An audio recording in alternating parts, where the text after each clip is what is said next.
Hi, welcome to our first Nutrition Bites segment.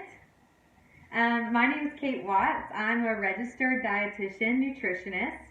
And today our first topic is going to be eating the rainbow or making colorful food choices. So you may have heard the recommendation to eat more colorful foods or to eat the rainbow. And a couple reasons that is a good recommendation include the ones I'm going to cover today. So first and foremost, kind of one you might not think about is that food just looks good when it's colorful and there's a variety of different foods, colors, textures on our plate. So part of it is just getting that interest into your dishes and making them look appetizing, because many of us really do eat with our eyes first. So just that color it's interesting, it's pretty, and it makes us excited to dig into our dish. So another reason that these colorful foods are beneficial is they contain a nutrient called fiber.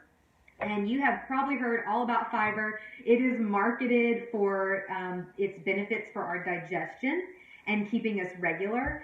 So that is true, but fiber also has many different health benefits. It's great for our heart health because it helps reduce cholesterol. It actually kind of acts like a broom through our digestive system and pushes that bad cholesterol out of our body before it even gets absorbed into our bloodstream.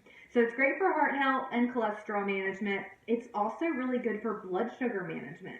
So when we eat fiber-rich foods that are in all these colorful fruits and vegetables here, fiber is going to keep our blood sugar from spiking too quickly after a meal. So it's a more slower release of energy into our body. And the last thing fiber really does is it's bulky. It's in the peels and the rinds and the pulp of your plant foods. So if you like those things, go ahead and eat them. But that bulk, it really sticks with you and keeps you full and satisfied. So getting enough fiber also helps with like your weight loss or weight management goals. And unfortunately, a lot of us Americans especially just really don't get enough fiber. And so eating more colorful foods, which normally are going to come from fruits and vegetables and plant foods, that helps us increase that level of fiber in our diets as well. So let's talk about variety, the importance of variety. The reason I like the Eat the Rainbow recommendation is that it encourages us to choose different colors.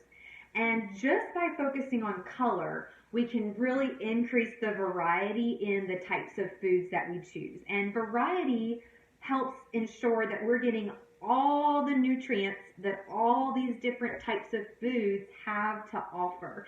So our different vitamins and minerals, which are very essential for many different functions that your body performs, but they also have some bonus nutrients in there.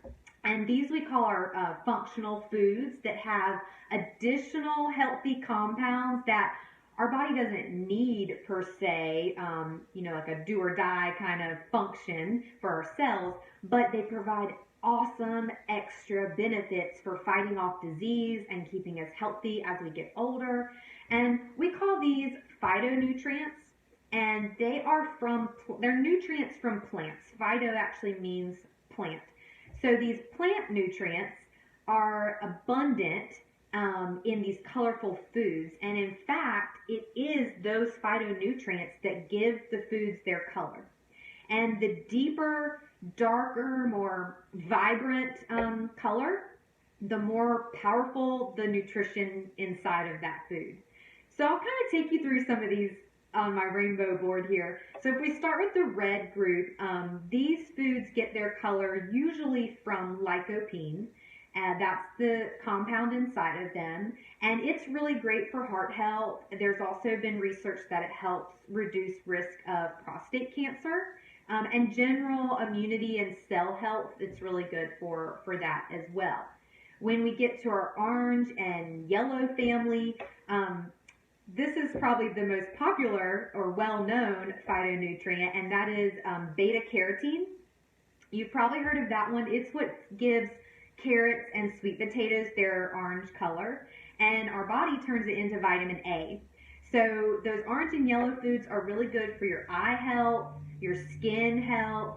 They've also been shown to help fight off certain types of cancer and just to boost that immunity. You're going to hear a lot about immunity.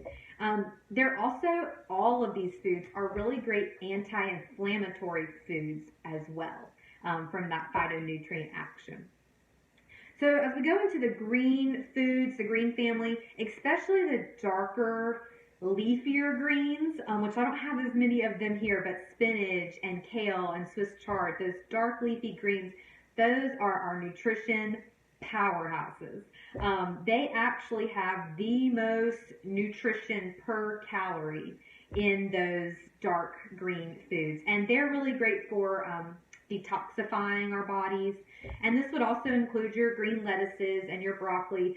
Remember though, the darker, deeper the color, the more nutrition. So some of our lighter, whiter greens, like an iceberg lettuce, is really more water. It's not going to have as much nutrition as those darker, more vibrant ones. So that brings us to the blue-purple group.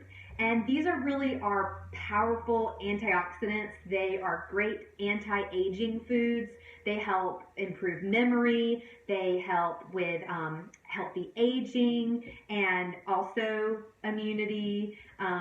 So these are really, especially when you think of like blueberries, those are like a really high antioxidant food. I've got some dried cranberries and dried prunes.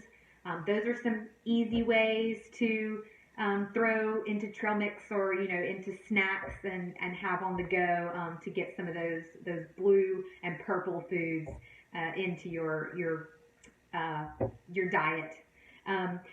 Now another color that we don't often think of as part of the rainbow, but that is important as part of our plant family here, is our white foods.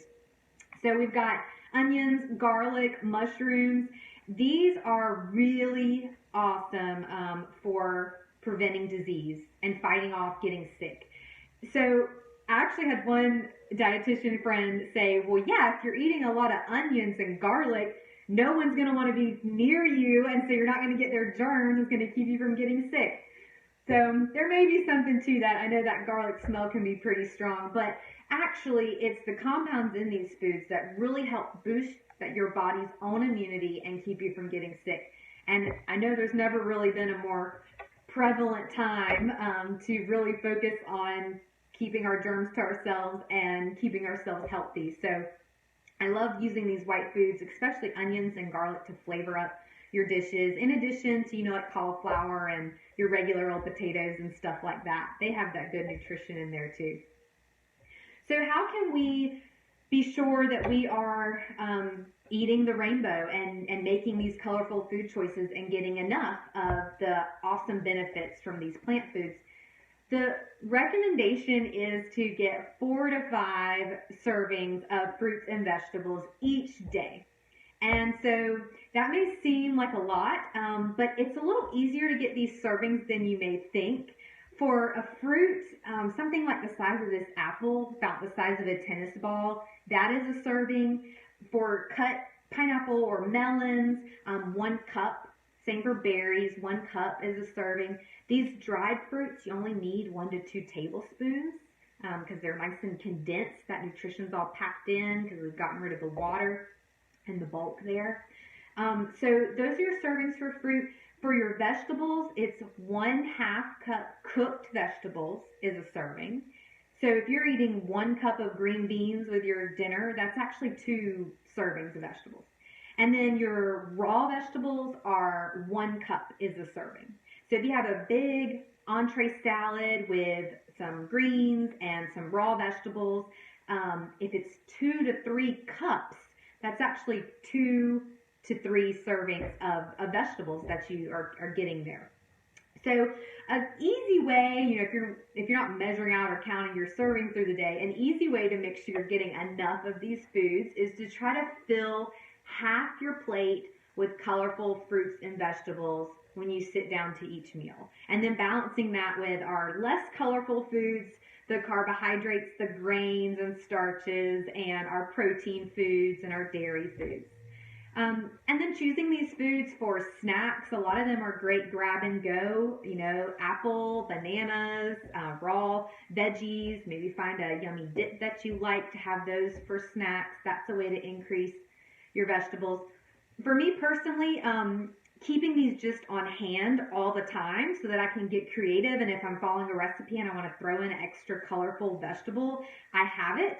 So fresh is wonderful, but keeping canned vegetables on hand, you just want to look for the no salt added or low sodium versions, but these are not going to go bad on you.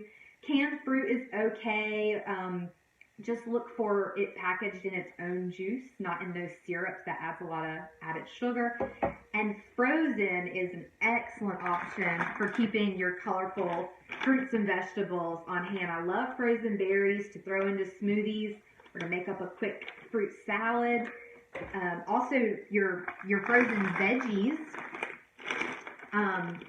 things like this stir-fry blend. There's no seasonings, there's no sauce. It's just straight vegetables. These are going to be available year-round. They're really affordable.